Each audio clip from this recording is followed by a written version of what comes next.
It's time for the MotoAmerica MAFIM North American Road Race Championship. This weekend is Permco MotoAmerica Superbikes at Mid-Ohio. It's time to set the stage for Motovation Supersport race number 1 from Mid-Ohio Sports Car Course here in Lexington, Ohio. And we're lucky enough to have the sun shining again. Temperature is up. You can see all the riders trying to stay cool before race action today. Welcome everyone to the broadcast. Welcome to the broadcast booth. I'm Greg White, standing alongside two-time national champ Jason Pridmore. Now, Jason, yesterday was very interesting because P.J. Jacobsen dominated, and he kept breaking the track record while he was doing it. Yeah, it was really dominant performance from P.J. You and I spoke before the show yesterday, and we said this is the weekend where P.J. has to start to regain some momentum in this championship, and that's exactly what the Rahal Ducati rider did on the 15. You see him, Greg, gets a great start. He's got title rival Matthew Skoltz right behind him. Matthew would fall back to 4th early on in this race. Ty Scott and Cam Peterson were there to go chase after the 15, but you can see, Greg, PJ just had a little bit more pace, and even once Cam got through, he charged and tried to come through the pack and get up to PJ, but he just couldn't do it. Matthew ended up getting underneath Ty Scott for 3rd, but you could see the gap here at the end. Matthew did close all the way up on the back of Cam Peterson, but for PJ Jacobsen, this is exactly what the doctor ordered. So PJ looking at inside the numbers. That new MotoAmerica record is incredibly fast. So 126.898 for PJ. He retakes the championship lead by 2 points and 12 podiums out of 13 on the season. It sure feels like these are kind of numbers that are going to support a guy who's possibly going to win a championship. But this is not done yet because Jamie Howe is on the grid right now with one fast number 1 plate. That number 1 plate still belonging to Matthew Skoltz, who now has to go on the offense. But over the last couple of rounds, Matthew has said that he and the bike were in a position where they should win. But here this weekend, Matthew, you said you're in a position where you're going to have to pull out all of the tricks in order to have an opportunity to win. So what's up your sleeve as you get ready to go racing? I just found yesterday's race, the first couple of laps, I was a little bit slow, so just trying to pick it up sooner, get into my groove, early on in the race. I think we found something in this morning's warm-up, so I'm looking forward to a very difficult 18 laps, but let's see what we can do. All going to come down to what happens at the end of the race. We'll see if Matthew's able to put together another podium result, potentially move himself up a little further. Lots of stories down this Supersport grid, though. You see Brandon Posh back. He was able to finish inside of the top 15 yesterday, just his 2nd race of the season on board the Euritos machine. We'll see if he's going to be back for any more. Still not sure. You see Kayla Yakov also back here. She was able to finish 6th yesterday, the goal being a top 5 finish, so she's looking to move up just a little bit today as well. But you can't come to Mid-Ohio without talking to the 52-year-old Larry Pegram. You never know when we're going to see him out on the grid. Able to finish 11th yesterday. Had some successful runs during the sessions this weekend. But Larry, 52, you haven't been on a road bike in a while. How are you physically feeling now with another day of racing ahead of you? Sore. No, I feel pretty good. These guys gave me a good bike and looking to have some fun. It's going to be fun to watch. Good luck. It certainly is. And for Larry Pegram, with his daughter holding the umbrella, he races. I talked to him, Jay, races every single weekend. Of course, Pegram racing in a car, in a Hyundai, and he has a lot of fun. So his brain's up to speed. Got to get that body up to speed, though, here at Mid-Ohio Sports Car Course. Yeah, it's a great track. Short run to turn 1 underneath the tunnel there, up to the keyhole. A lot of fans up on the hill up down there. Into that all-important turn 6. First lap, got to get yourself sorted for all these S's that you see going back and forth. Very physical, up through Thunder Valley. Turn 14, want to keep it tight there. Short run to the flag out of 15 for these riders. All right, so that's Mid-Ohio Sports Car Course, and you're looking at the number 45, Cameron Peterson. You don't want to sleep on this guy. He's looking to better his position and take the win today. Can he get it done? We find out in 6 minutes.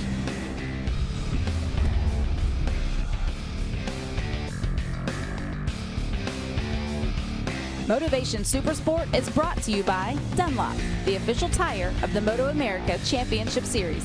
By NXT Bets. Play MotoAmerica for cash. Multiple race classes live on top sportsbooks and DFS platforms all season long. By Motovation, the most trusted online resource for premium motorcycle parts and accessories delivered right to your door. Find your motivation at motivationusa.com. And by Permco, a leading manufacturer of high-pressure hydraulic gear, vane pumps and motors, flow dividers, intensifiers, and accessories.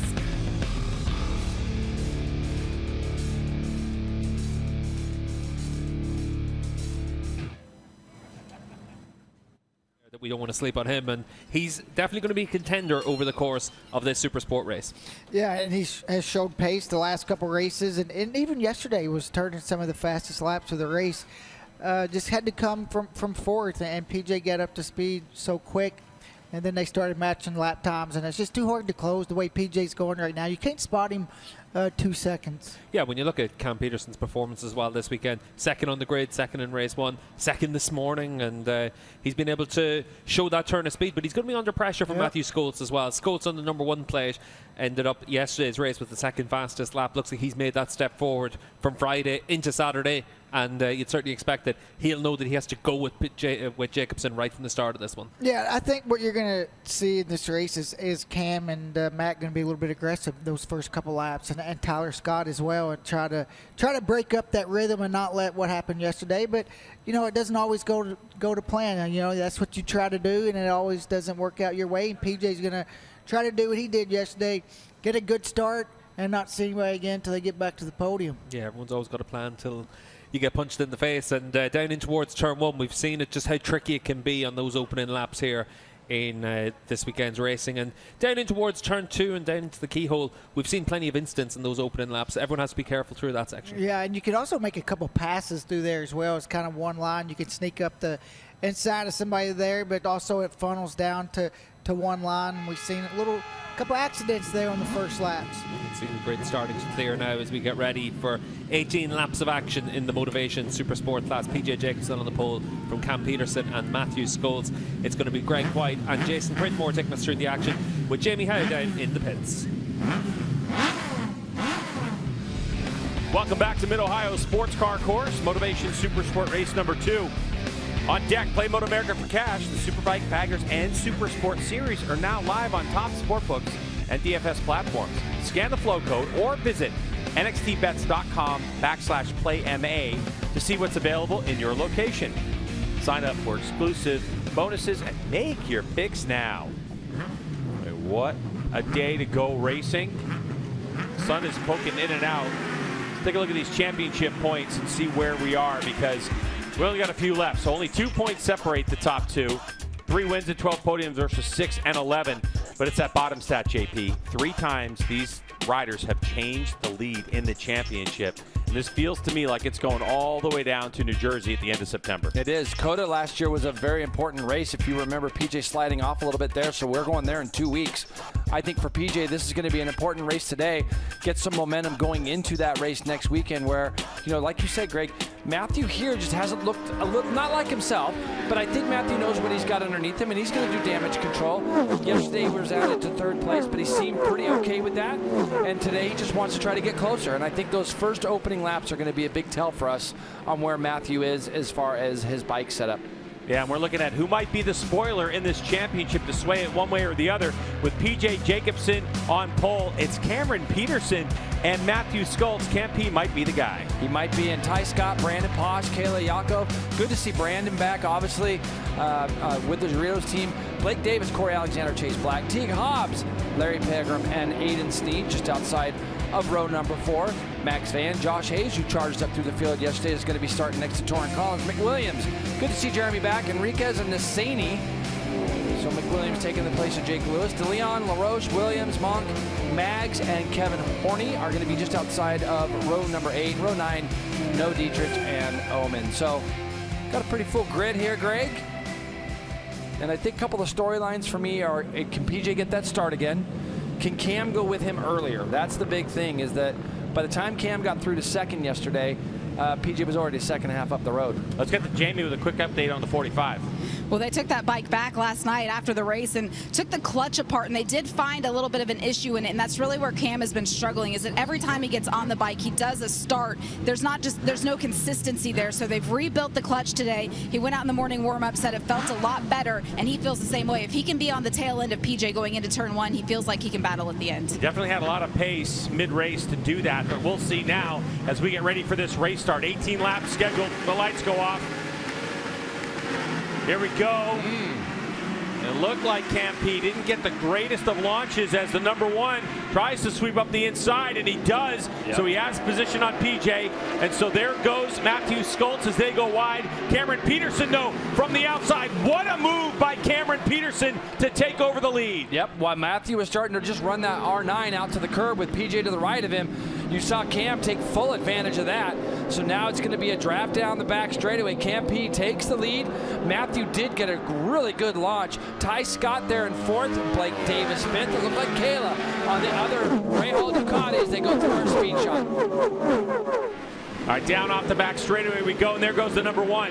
So the Strack Racing Yamaha R9 rider, your national champ, Matthew Schultz, takes over the spot from his countryman, the 45. That's Cam P on that Celtic Economy Lube Warhorse HSBK Ducati. And then right behind, of course, is the Rahal Ducati Moto with Expel machine of PJ Jacobsen. And this is what we were talking about. Cameron Peterson upsetting the apple cart. Yeah, it's a completely different race now. So now there's going to be some real strategies. We know PJ's got pace. The 2 guys that are just in front of him now know that as well. This morning, 27-1 in morning warm-up for PJ Jacobsen.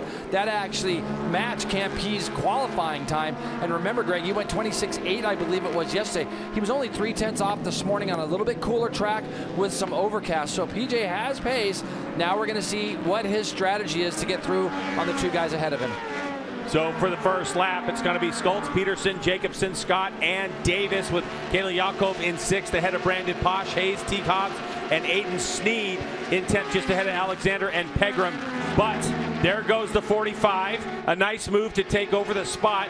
So the South African will hold on to the lead as we go through the carousel, but the long back straightaway here at Mid-Ohio awaits. Yeah, it does. And now PJ's really going to have to try to get in the draft of the 2 in front.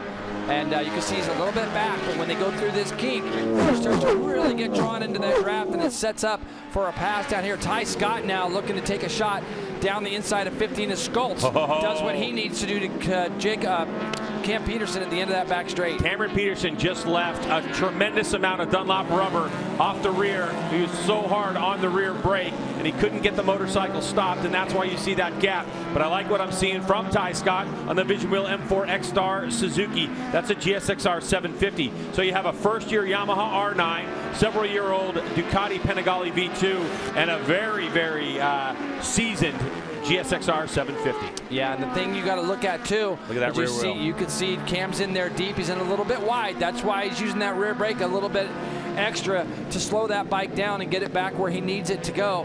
But definitely you can tell that the Strack team has gone to work overnight, made this a more rideable bike for Matthew. And not just that, you can see the 22 back there as PJ Jacobsen takes his shot on Campy into turn 1. Blake Davis also in 5th, right there in your shot. Kayla as well. Everybody's a little bit closer today.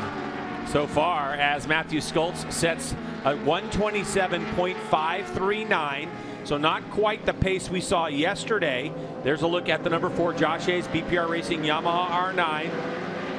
The 7-time champ still at it here in Supersport. He's tied, of course, with Cameron Beaubier in Superbike for all-time wins across all classes. Trying to break that. Doesn't look like he's going to have the pace today. As now the 15 on the Rahal Ducati Moto with Expel machine goes by and takes over the lead. So here goes PJ Jacobsen now with some clear track in front of him. It's going to be on the number 1 of Schultz to fight back as soon as he can, unless PJ starts to scoot away here in the next couple corners. Well, that's what you're going to have to be really on the lookout for now. Does PJ have the pace to lead these guys by enough off that back straightaway or coming out of the keyhole to where they can't draft him? Cam Peterson was into the turn 6 area again, Greg, very deep. As PJ was going up the inside of Matthew Schultz, Cam P was right on the back of Matthew, and I could see him pull a little bit extra brake lever on to get that Ducati slowed down. So the Ducati of PJ Jacobsen looks a little bit normal for him. If you're watching us for the first time and you're looking at that yellow 15 thinking, wow, that motorcycle is moving all over the racetrack, that's the way PJ likes it, without question. But PJ Jacobsen goes 26.938 in his second full lap of the race, Jamie. And this morning in warm-up, despite leading the field, PJ was not happy with the changes that they made to the bike. So here for the race, they've gone back to the same setup that they had yesterday. And he said the big advantage was when they got to the end of the race, he was only having to ride it at about 85% because he could see the messages and that gap growing on his pit board. But for today, he said, I expect the rest of the field to be right there. He knows he has a little bit left in the tank, so he needed to get to the lead and set the pace of the race again. Hopefully, he can do the same thing yesterday, get another victory, and we'll see what the team's got. But Matthew Skoltz looking a lot stronger today. Bit of a mistake from Skoltz there just for a moment after he passes PJ. Luckily, no collisions happened. These riders so experienced. PJ just going to sneak right up the inside.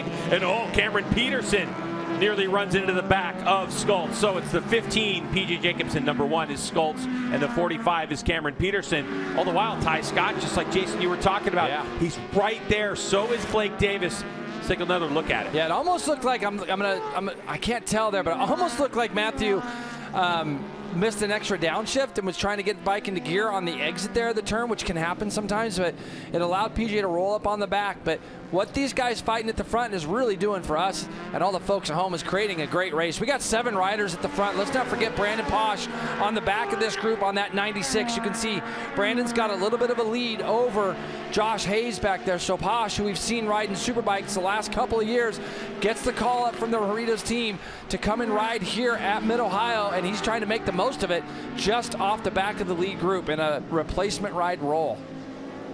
So what happened, I think, with Skoltz, that little issue he had, slowed the pack down. They went from running mid-27s with PJ running a 26.9 to 28s. So that's what happened, kind of that mid-lap last time. It just slowed him down about a second. Now, back there in 5th place, in sector number 1, is the 22. He went fastest personal sector time. Kayla Yakov is also right there for the Rahal Ducati with Expel team. What PJ just did there going down into turn 6 is what he's got to do. He's got to make these guys go down the outside of him if they want to pass.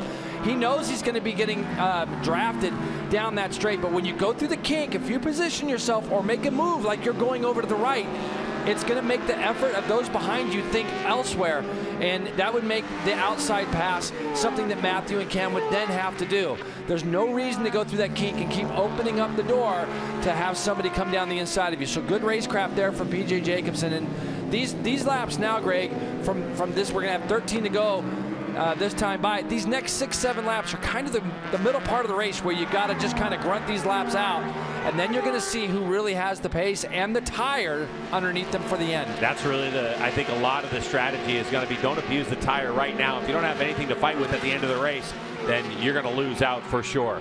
So we have 13 laps remaining in race number 2 here at Motovation Supersport. That's 4th place, number 70, Vision Wheel M4X Star Suzuki's Ty Scott. Right behind him on the blue bike, the 22 is Blake Davis on the Strack Racing Yamaha R9. And then Kayla Yakov on the 19. She is on the Rahal Ducati Moto with Expel machine. So it's broken up into these 2 groups up front. Brandon Posh in the 96 kind of hung out to dry as another pass for the lead happens. So Skoltz just not happy to sit around in 2nd place. He wants to take point. And the one thing we know about Skoltz and the way that he likes to set up his Strack Racing Yamaha R9 in its first year of competition is mid to late part of the race. He wants to feel the most comfortable. So it's now the number 1 plate's time to see if he can pull the pin and break away from these 2. Yeah, and that's exactly what he's pretty good all in this section. I thought it was a nice effort by Skoltz and Camp P to draw back up on PJ as they went in and through the keyhole. You saw PJ again protecting that line, but Matthew wasn't going to have any of it. He just went a little bit tighter, had a nice little run, and as soon as you see that rider in front of you just start to sit up, all you got to do is wait that little bit extra second. And sometimes, Greg, at the end of a straightaway like that, it's not about just making the pass. You want to just get up alongside of your competitor and make it a little bit harder for them to turn in. Through turn 1 they go. 12 laps now remaining in Motovation Supersport race number 2 here at Mid-Ohio. The door looked open for a moment, but when you're really down there watching it from the sidelines, you can see how quickly the speed was of Matthew Skoltz to close it off. Through the carousel, the famed carousel they go. Important to get this drive onto the back straightaway. It doesn't look like PJ is going to try to make a draft and pass move early. Bend it over here in this kink and make up some time as RPMs increase. Cameron Peterson fans out. There goes PJ now, not quite in a position. So it'll be Skoltz, Jacobsen, and Peterson, 1, 2, 3. Yeah, but Matthew is just so strong on the brakes. It's almost like he says, I'm going to open up the entry to this corner anyways, and if you can go underneath me, have a go at it. He's really strong on the brakes. We've seen that from him a lot. You know, keep in mind here, Ty Scott is literally just off the back. He's 4/10. Him and Blake have now started to just peek away and pull away from Kayla. So the Suzuki and the Yamaha riders here in tandem, they're both just trying to bridge that gap just a little bit more to Cam Peterson. There's a good look at the 22 of Blake Davis. I had a nice long chat with Xavi Forez, his crew chief, today about what's been going on lately and also the potential future of Blake Davis. And there's been some chatter around the paddock of the possibility of a guy like Blake Davis getting on a superbike next year as Davis, the young rider, goes up the inside of Ty Scott to take over that 4th place. And maybe Blake Davis feels like he's got enough pace to close the gap and wants to stick his nose in the possibility of winning this race. Look at the gap he's created in just 2 corners. Yeah, something must have happened to Ty there when they came out of the last corner. Made a pretty easy pass for Blake. 27.3 for Ty Scott, 27.2 for Blake Davis. But that gap has opened up now, Greg, to 1.1 seconds to 3rd. And we got a bike in the middle of the racetrack. That's going to be, is that our last corner? Yeah, it's our last corner. I'm hearing, Greg, we got a red flag coming out. So, yeah, red flag. All right, so red flag means all race stoppage. And so they're going to get this thing sorted out as riders are going to head back to the pits. If you're new to Supersport racing, Motovation Supersport here in MotoAmerica, as Matthew Skoltz is one of those, obviously you don't want any riders hurt, but that bike was in the middle of a road course, and that would have been dangerous, so they had to throw the red flag. But of course there's going to be frustration because I would imagine that Skoltz really felt like he started to find his groove. Now, teams can go back and make any adjustments they want. The thing that's interesting is no changes to the tires. And that could be some of the frustration. I think some bikes will work better than others once you have a cool-off period for the tires. Now, keep in mind, you can see Blake Davis. I can see him just out the window. He's the first one in and probably trying to keep his tires hot. They're going to come in, get those things on warmers right away. As you see, the rider that tipped over is back up and headed down pit lane himself. That's Kevin Horney. So, yep, the red flag comes out. And the MotoAmerica crew, FIM crew, they'll have a long look to make sure that there's no fluids on the racetrack. But I would imagine we're going to get this thing ripping again. Now, listen, the way that this works is with this RaceLink system we have now is frozen in time. So as Skoltz has a look at his front tire, he's just checking things out. So it's so important that we get these tire warmers on these tires as soon as possible. Jay, what you're talking about is commonly referred to as a heat cycle. And so you don't want to let those tires cool down too much. Right, yes. Now, depending on the compound, it can play havoc on the tires. But we're going to step away when we get back. More about our red flag here in Motovation Supersport Race 2.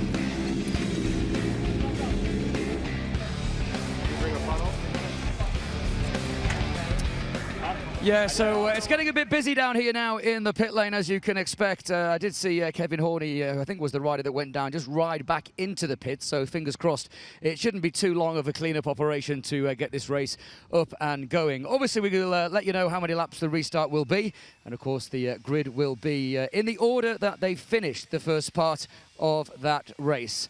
And we're just looking down here at, well, I'm just walking past the bike of PJ Jacobsen, not too far away from the Strack team. And again, we're not going to go and talk to the riders. We're going to let them just focus on this potential, well, not potential, it will be a restart. It's going to change the sort of the second part of this race, isn't it? It was settling down quite nice there. We had 5 or 6 riders in that leading group. Blake Davis had just made a move. And from where I'm standing right now, I could just see him talking to Xavi Forez. He looks very relaxed, I have to say. Matthew Skoltz also there, just with the cap on. Also looking quite relaxed. In fact, to be honest, for those watching around the circuit and those watching on MotoAmerica Live Plus, there doesn't seem to be any of the lead group riders sort of flapping around and being anything other than just calm and really waiting to go again. So, as you will have just heard from Greg and Jason, tyres are not able to be changed. So when this restart does get underway, they'll be on exactly the same rubber that they were on for those first few laps or so. And then it will be lights out, but it will be a straight then race. We will not add the times from from part 1 to part 2. It's not an aggregate race like it used to be a few years ago. It is going to be an 8-lap restart. They will start on the grid from the positions that they were in at the end of that race. And quite simply, for the fans, nice and easy, whoever crosses the line first will be the winner. Full points will be awarded. I'm going to step aside and hand back to Greg and Jason.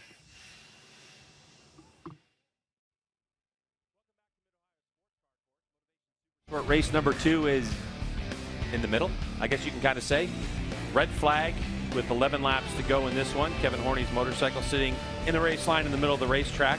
He was able to pick the bike up and ride it, which is good news. But Jamie's down there working these pits while teams are getting right. What do you got, Jamie? I just checked in with Matthew Skoltz, and we watched as he got off the bike. He went and looked at the front end of it just to see what that front tire looked like, and that's really where he was struggling yesterday. He felt like there was just too much smush, is the way he put it, at the front end, and he just didn't have enough confidence to push. But after those opening laps, he a little bit rejuvenated. He felt like he was able to find something, and he feels a lot better going into racing. Jason, let's talk about Mid-Ohio, because a lot of riders talk about how front-end dependent this racetrack is on a motorcycle. It really is, because it doesn't have a lot of heavy braking. It's got the one heavy braking spot at the end of the back straightaway, turn 6. Everything else, once you get to the back of turn 6, it's very flowy. It's got a lot. It's got some off cambers, some on cambers, but it's a lot of places where you're just kind of skimming the brakes on the way into turns and trailing off into there. There's not a lot of real heavy up and down braking except for the one spot. So what Matthew's talking about, feeling a little bit smushy, is he kind of feels like the tire is a little bit soft or maybe rolling over on itself or whatever. So whatever the team did this morning to fix that feel has made him feel like he's got a little bit more, I don't want to use, I guess, rigidity. He's got a little bit more like firmness underneath. Yeah, like it supports. Like the front end has got a little bit of support on the deal. Let's go to Jamie. Well, PJ had all the confidence yesterday. We saw much more of a battle out there today, those opening laps. What are your feelings now to getting ready to go back to racing? Yeah, we'll just go with a restart race with a used tire and, yeah, just do the same thing. See if we can repeat.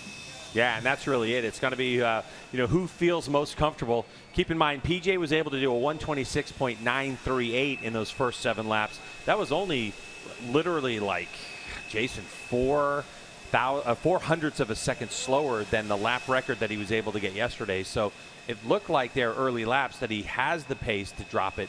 The difference is that Skoltz, his fastest lap of the race was 1 ago, 27.1. Cam Peterson able to do 27.1. So the gap of fastest laps kind of about the same, I would say, as yesterday. Yeah, it is. But it's funny that you say that, because I think, we saw PJ's lap count afterwards. Remember all the 27 flats he had? Mm-hmm. The guys behind him had some 27 flats too. So other than PJ's 26.9, 27.1s are kind of where it's at. Low 27s are going to be there now where it's at as well. So, and what we're really going to do is going to see whose tires handle these heat cycles a little bit better than the next. And all the riders know that they're going out on the same rubber and things like that. So, and it gives a couple other guys like Ty Scott, Kayla, Yakov, Blake Davis, even Brandon Posh, who was only 3.3 off the lead when he came across the lap the last time through. Well, if you're joining us during this red flag, let's take a look at some highlights, Jay, of what happened up to the red flag. It's been a very entertaining race. It was a great start for the number 1. You see how quick he really did beat his line off the line. Him and PJ Jacobson got a little closer early. Cam Peterson rode around the outside of both of them, but Matthew Skoltz made that pass on the first lap down into turn 6, only to have Cam repeat the same thing from turn 1 to 2. And then Matthew repeated the same thing here. Just see Cam getting in really deep, kind of locking up that rear brake ever so slightly. Didn't really lock it up, Greg, just was using some rear brake there.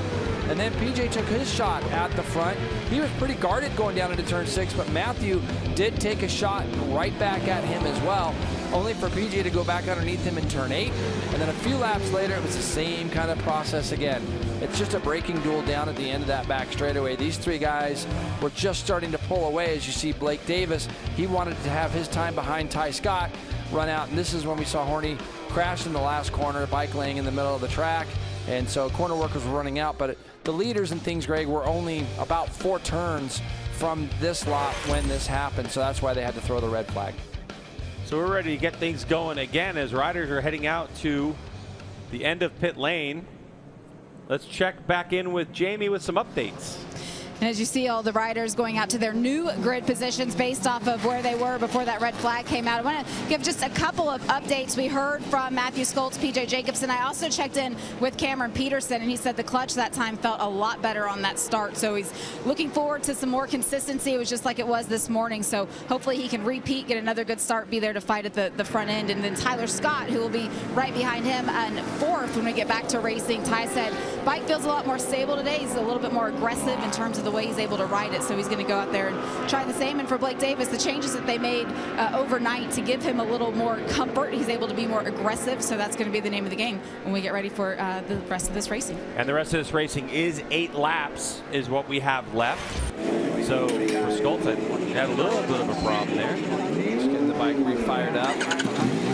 Get it going for him. Oh, yeah. Just a little replay, they were able to get it going. All right, Jay, let's talk about quick start procedure real quick. Yeah, let's talk about that. This is where the riders are going to go out. There's going to be one crew member standing on the grid, just so that you know where your spot is going to be. Some of these riders obviously are going to be starting in different places. Matthew Skoltz now will be on pole. PJ was there before, and Cam Peterson will be third. So we got the same front row, just in a different order. So the rest of the field will follow in behind that as well. And I think, Greg, when you and I look back at this, this is really the only place that I can remember so far this year, and please tell me if I'm wrong, where we've seen the R9 not be really good right out of the box at a racetrack. And I know they haven't been here before, but this goes to show you the experience of that team. Blake Davis has overnight made some changes with his crew chief, Chavi Flores, and obviously Matthew has too. It just goes to show when you got a good team of people around you, you can bring a bike up to the speed a good team overnight. And good feedback from both those riders of Blake Davis and Matthew Skoltz. When I talked to Skoltz about the setup of the motorcycle and yesterday, I asked him about the baseline, and because obviously it's a brand new motorcycle, so they're working on this baseline setting they talk about, where you would only vary a little bit here and there, whether it's a couple clicks or a couple gears on the or teeth on the.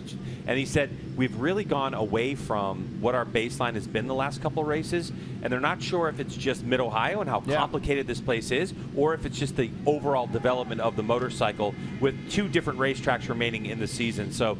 Look, a lot of information, a lot of fast out of this Yamaha R9, but it's still a brand new bike this year, and they're still working on it. Yeah, they still are, and I think that sometimes you have to get away from your baseline if it doesn't feel right.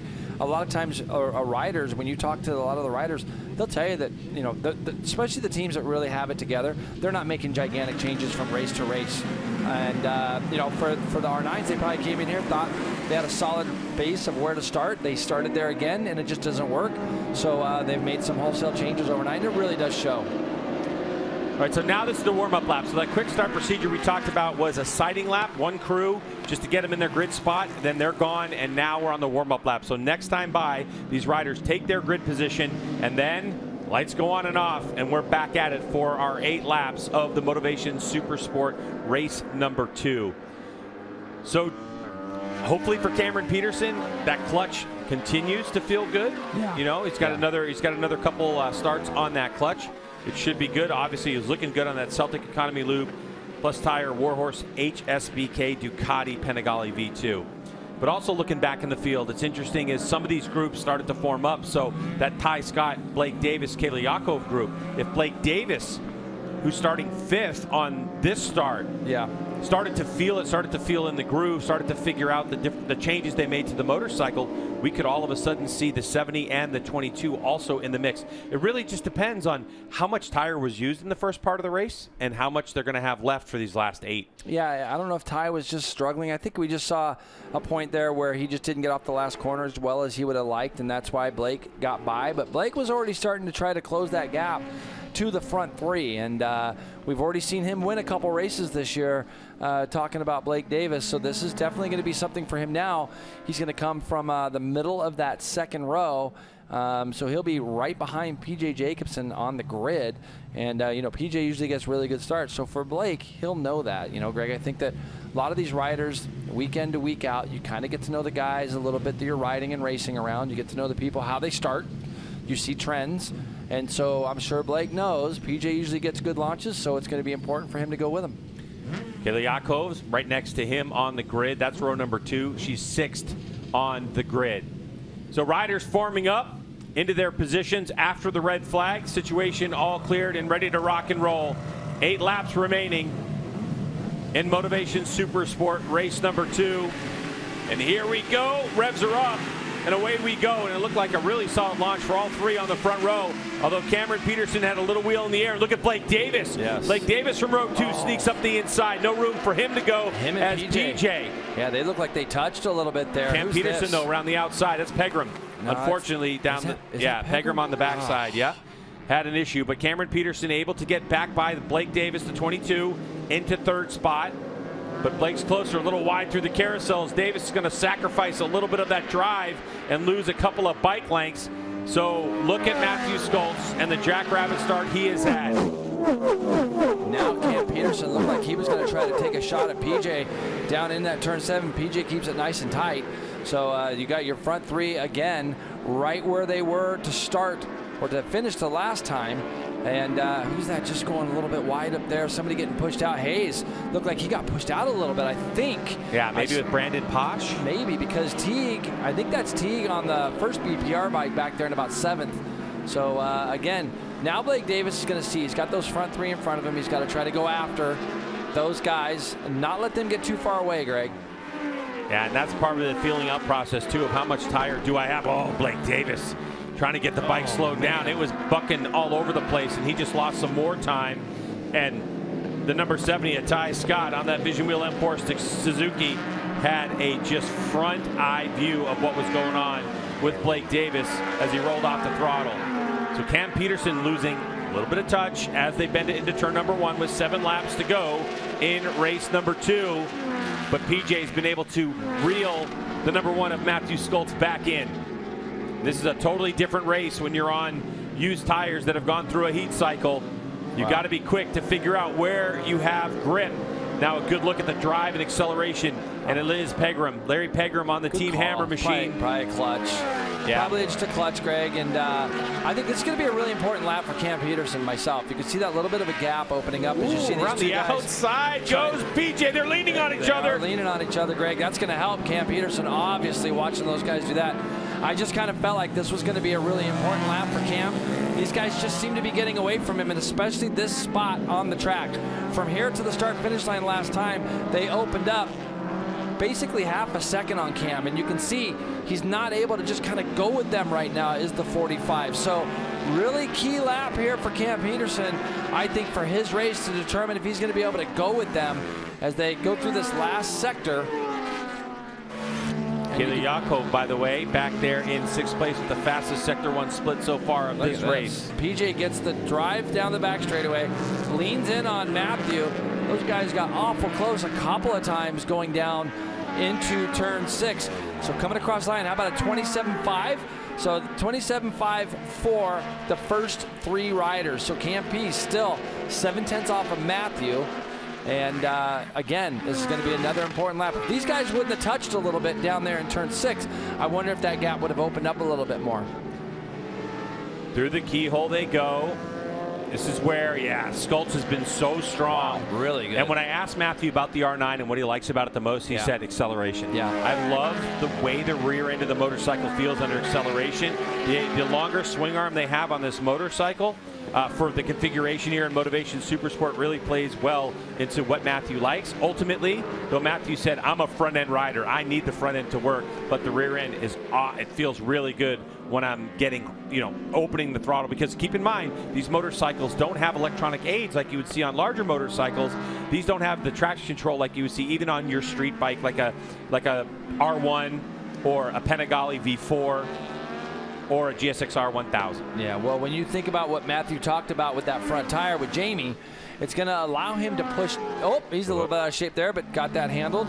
And you can see him really using his body there, Greg, to soak up those bumps. Really, that's a really good shot from our camera crew out there. And the thing is, Greg, is when you have a tire that you feel is folding underneath you, it limits your entry speed, and it really limits it in a place like going into the keyhole. So they're in turn 1 right now. Matthew can be a little bit more aggressive on his tip into the keyhole, which we're going to be coming up to in about 3 turns as PJ takes a shot. Oh, boy. This is really tight in here. Good try there from PJ. Love what I see. This is the spot I'm talking about, though. then Matthew can roll through the middle of this now a little bit more. So, and then you see what happens. Now he can use his exit.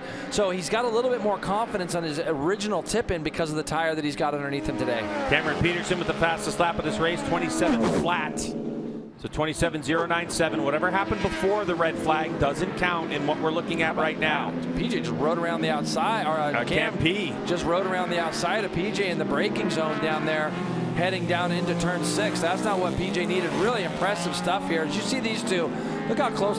You know how much trust it takes. We've seen these guys at times not be the biggest fans of each other, but you know what? There's a lot of room given there. It's very narrow in there, Greg, and very fair racing, I feel, from those guys. Really good on Cam Peterson's part here to get himself right back in the thick of this. With nearly 4 laps left in this race, this might be some trouble for PJ Jacobsen on the yellow machine. That's a Rahal Ducati Moto with Expel. He's still right there, but it's going to be on Cameron Peterson to close this gap and not let Matthew Skoltz get away, because it's been acceleration like right here onto the front straightaway and out of the carousel where Matthew has been strong. So a good run onto the front straight for Cameron Peterson. You can see him gap PJ but close right up on his countryman. So Skoltz still leads the way, but here comes the 45 on the Celtic Economy Lube and Tire Warhorse HSBK Ducati. All right, but watch the blue bike out front from about right here. Watch him scoot away. Look at the gap he's able to get down the back straightaway. But a lot of that, though, Greg, is because he's got confidence on the tip-in and he lets go of the lever, rolls through the middle of it, and so then he's even in a better spot down this back straightaway. As you see, it's a 7-point gap right now, but look at how good Cam is coming down through that kink. He's got to get closer, though. To your point, Matthew's so good on the exit that they can't get close enough to do anything with him. And now PJ's got some thinking to do with 4 laps to go. What is the 15's strategy? So with that 3.5 laps to go, everybody's trying to sort it out. What do I have underneath me right now? Where am I good on the tire? How's the front? Can I attack on the front? Am I going to try to have to attack on acceleration? But Matthew Skoltz looks like he's got everybody covered on acceleration at the moment, not looking vulnerable anywhere, even though we can see on that left side of the tire he's on right now, the rear tire, it's got a lot of wear on that Dunlop. Yeah, it does. You're always so good about noticing that stuff, Greg, and you can definitely see it on the left side of the tire for Matthew. So going to keep an eye on it coming out of turn 1 here. We saw PJ make a move on Matthew up into turn 2. If Cam has a little bit more drive or a little bit more tire underneath him out of here, he could definitely try to do the same thing and get himself up alongside. Here's a shot of them coming through that turn 12, and you can see the number 1 moving around a lot. Cam P on the right side of your screen there.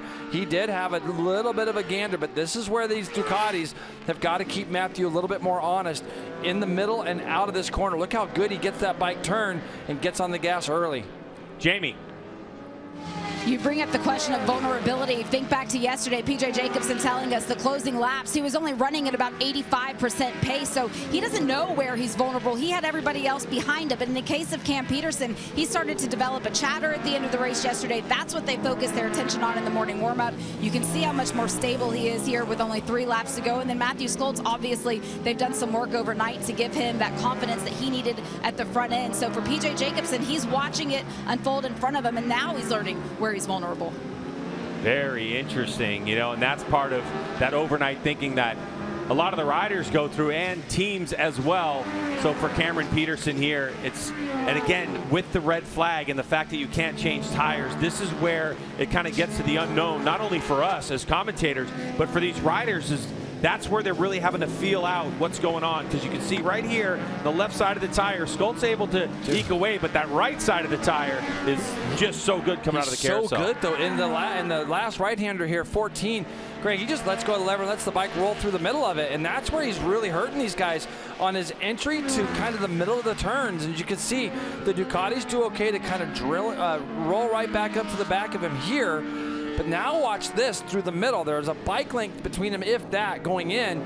But the exit, he's going to have 2 or 3 bike lengths on the exit as you look back at this battle for fourth. Blake Davis, Ty Scott, and Kayla Yakov back there. But watch Matthew. He goes over to the right. I saw him do it last lap. just puts himself over to see what it does. It makes the guys have to go down the outside, and it makes things a lot harder as P.J. Jacobsen's in there deep. Oh, he is deep. And he's going to cut right back, is the number 1. So the shot was taken by the 15 to go from 3rd to 1st. He just couldn't get that Ducati slowed down. So right back to where we were with a lap and a half to go in Motovation Supersport Race 2. Yeah, now it's going to get really testy because you know Cam Peterson would love nothing more than to win for his team. And he's got the 2 title contenders he's battling it out with. PJ goes from 3rd to 1st, back to 3rd, all within about 7 seconds. So here we go, a couple corners to go to the final lap. It's all to play for now. If you have a plan in play, it's got to happen right now. But Matthew Skoltz has had all the pressure on him for the last bunch of laps, and he is doing a phenomenal job. He didn't panic when PJ went around, and so Skoltz, if he's got anything left in the tank, and you can see the rear Dunlop searching for grip on his Strack Racing Yamaha R9. This is the section where Skoltz has been so good, but these 2 behind him were much better this lap around. We'll see if they've got it figured out. There he goes, Skoltz on the gas, picking the motorcycle up, driving down the back straightaway. Yeah, and Cam's definitely closer, but he's going to have to do something from the outside because I don't think Matthew's going to open the door at all. He's going to stick that Yamaha on the inside of the track, and as soon as he does that, it gives him room to then move back over to the left. Really smart riding from Matthew. He's going to be very, very difficult to beat from this point on. Up and over the hill they go, elbow dragging corner, down they go, and it looks like Matthew Skoltz, his plan is working out to perfection. Time is running out though for the 45. He might have a chance here if Cam can open this up and then try to let go of the lever, go tight. No, he's not quite close enough. Matthew just carries too much roll speed through the middle of there, and all the while PJ's just probably sitting there so frustrated, nowhere for him to go. The bike moving around for Skoltz, but it looks pretty good. Only a couple corners to go and not much place to fight for as Skoltz holds it nice and tight, not giving his competitors any advantage. Onto the front straightaway they go. The drag to the start-finish line, and it's going to be Skoltz. Wins by 81 hundredths of a second over Cam P. And 2/10 over PJ. Ty Scott in 4th ahead of Blake Davis and Kayla Yakov. Josh Hayes in 7th, Brandon Posh, Teague Hobbs, Aiden Sneed in 10th. Wow, what a race from Matthew Skoltz. That was not the most planted Yamaha R9 I've ever seen, and he just used all his skill and experience to put his head in the right spot and his motorcycle at the same time. Yeah, keep in mind, mini heart attack. That bike didn't want to start after it came in. They got it running, obviously, for him. And you're going to see Cam P took a shot, Greg. But it's just the finish line here is really close to the exit of that last corner, and it's really hard. Once you go into turn 13, 14 area, and you are 2nd and 3rd, you kind of know that there's not really anything you can do there. So big stand-up wheelie for Matthew Skoltz. And again, another points lead change in the championship. That's right. So Skoltz on the back of that 1:27.362, his fastest of the race. The fastest lap of this race will go to Cam Peterson at a 27 flat. But for Matthew Skoltz, his 16th career Motovation Supersport victory. And we're going to talk to him when we get back to find out how he got it done.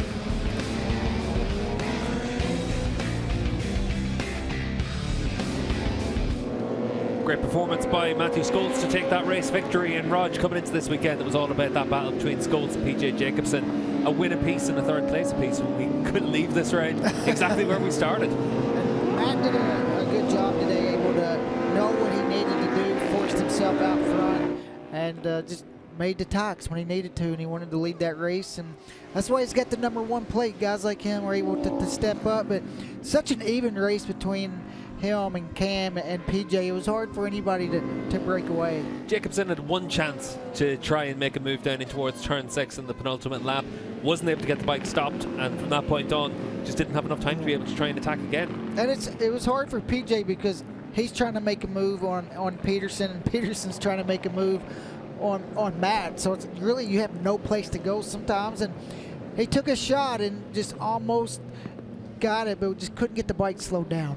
Yeah, you got to take your shot when it's there, and certainly for Skoltz, when you look at what he was able to do in this race, before the red flag he was leading the race, and then obviously from the pole position when we restarted for the 8-lap race, able to consolidate that position and come through for the race win. But really impressive performance by Scholz in this race in a weekend where he hasn't had it all his own way. You can see down there in the Park Ferme area exactly what it means for the Strack team there, Rog. Oh, man, that's a good one, man. I was just defending. That was beautiful. Every single corner, and you could hear there for Scholz, that was amazing, and certainly was from him in this race. And those all-important 25 points that give him back that championship lead, and a challenging race for Matthew Scholz after that red flag, but able to come through to take the win by less than a tenth of a second from Cam Peterson, with his championship rival PJ Jacobsen up there in the podium. We'll get the chance to hear from them in just a moment. Motovation Supersport is brought to you by Dunlop, the official tire of the MotoAmerica Championship Series. By NXT Bets, play MotoAmerica for cash. Multiple race classes live on top sportsbooks and DFS platforms all season long. By Motovation, the most trusted online resource for premium motorcycle parts and accessories delivered right to your door. Find your motivation at motivationusa.com.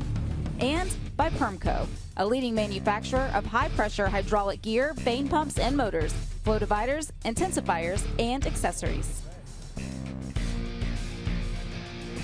Celebration for Strack Racing and Matthew Scholz after that .081 of a second victory. And obviously, owner of that team, Peter Strack, extremely happy. Let's take a look at the order in which they finished and the gap of how each of these riders was able to get behind Scholz. So Scholz wins .081, and then PJ Jacobsen, Ty Scott, Blake Davis there, Yakov, Josh Hayes, Posh, Teague Hobbs, and Aiden Steed. And Jamie's got Scholz right now. And for Matthew Scholz, the team rebuilding the entire front end of this bike overnight, you said it, that you had more confidence in it going into the race today. What ultimately made the biggest difference for you to be able to retake this points lead? Just being able to brake late. So we kind of set up the bike that I'll be able to get in the corners deeper, and we did exactly what we wanted to do, get out front and just defend and brake as late as I could whenever I saw someone close the door. So a massive thank you to Strack Racing. Yesterday, I struggled a hell of a lot. We changed the bike and we made it happen today, and I think that was huge. You know, at a track that the R9s haven't been at the usual speed up at the front, and the V2 seemed to have had something. We pulled it out of the bag, and I couldn't be happier. Thank you to my team. Congratulations. 7th win of the season for Matthew Scholz in defense of this Supersport title. And for Cameron Peterson, able to finish 2nd in the race again today. You were a little racier there when we went back to racing. Another solid start for you. What more did you need? Yeah, I think I just needed to be a little bit more brave on the last lap. I knew it was going to be a dogfight those last 8 laps, and I just tried to do everything I could to stay in the fight. Matty was really good on the brakes going into the corner of the back straight, and you know, he just did everything perfect on that last lap. I tried, man, I want to win so bad for these guys, but we're getting closer, you know, so can't thank the whole Economy Lube and Tire, Warhorse, Celtic, Ducati team enough. You know, everybody in my corner, Seb, Trevor, Mickey, just everybody in the team. I mean, it's so fun to be working with those guys, and yeah, I look forward to the last couple of rounds of the season and finish off with a bang. But thank you to all the fans in Ohio. Appreciate you guys, and look forward to seeing you again next year. Certainly getting strong at this right time in the championship hunt. But for PJ Jacobsen, taking home the win yesterday, pole sitter for both races here this weekend. It's another solid points haul for you, but we saw you attempting the passes. We knew you wanted to get around for another victory. Where were you lacking? Yeah, I was just struggling to stop on the brakes, you know, and then I thought Cam P was going to make a move on Scholz, but he was like not doing it and not making a move. So I think I just sat there too long, and I tried to attempt in the double draft there, but I couldn't get myself stopped, so both of them went back under me. So yeah, it's a huge bummer, you know. It's a great race for the fans and stuff, so thanks to Ray Hall Ducati Moto. They always give me a great Ducati, and I wish could have got a win, but it is what it is. Keep on going and chipping away. 4 races left, just 7 points between the two, Greg. Yeah, and the 4th lead change in this championship in 2025. Motovation Supersport does not disappoint, and these riders are getting after it, and we can't wait to see them one more time as they have 2 rounds left in this championship. But as it sits currently, with 100 points left in the championship hunt to get, it is 7 points from Matthew Scholz to PJ Jacobsen. Blake Davis, 73 points back in 3rd place. And as we mentioned, only 4 races left. So for Campi, Ty Scott, Kayla Yakov, they're still battling out 4th, 5th, and 6th, mathematically eliminated from the championship. So we have 3 to fight for it, and it looks like it's going to come down to PJ and Matthew Schultz. Your assessment? Yeah, I think that, you hear the frustration in PJ. He just didn't quite have what it needed to get in front of those guys. I love the shot that he took on both of them. Just couldn't get that Ducati turn. Matthew, that's going to be a big, like he didn't need any more confidence, but that's going to be a big boost of confidence to that young man and what he did with his team overnight to make that bike better. And for Campi, he just needs to get a win. When I say that, he needs to get a win for himself and for his team. He knows it's right there in front of him, and he'll be tough the last 2 rounds. Well, they're going to celebrate here at Mid-Ohio, but it's September 12th through the 14th. We're at Circuit of the Americas in Austin, Texas, so make sure you join us there. Well, another lead change in the championship here in Motovation Supersport. It's been really fun in Ohio. The fans have been awesome. The weather's been great. Jamie and Jason bring you all the action. I'm Greg. Thanks for joining us. We can't wait to continue this championship in a couple weeks' time from Texas.